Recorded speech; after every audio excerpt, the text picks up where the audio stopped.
solid ground. This happens so often, he says, because physicians treating injured workers are over-prescribing drugs or surgeries or seeking treatments that don't fit medical guidelines. That's one of the problems California lawmakers tried to fix when they overhauled the workers' comp system in 2012.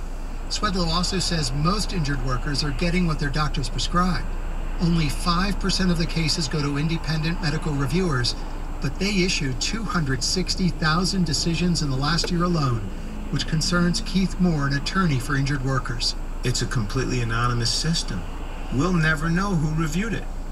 And we have nothing that we can do about it. We can't go in and depose that doctor, see what medical records he reviewed, and we'll never know that. Moore cites the case of Nicholas Mercado, a 54-year-old quadriplegic who was disabled on the job in a truck accident in 2011. He's been in hospitals and nursing homes ever since. 2 years ago, his doctor said he was ready to go home, but his house needed about $170,000 in modifications. The bathroom and bedroom were too tiny for his wheelchair. There was no safe escape in case of fire. The California Insurance Guarantee Association fought most of the changes, so Mercado was left with occasional visits home.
It isolates them, she says, from the pressure insurance companies or workers' attorneys would apply.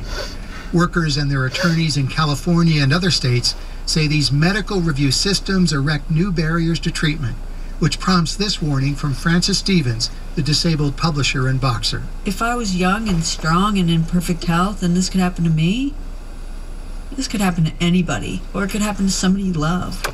You know, if people don't stand up and start noticing how broken the system is, you know, by the time you figure it out, it's going to be too late. Stevens challenged the use of independent medical reviewers as a violation of due process.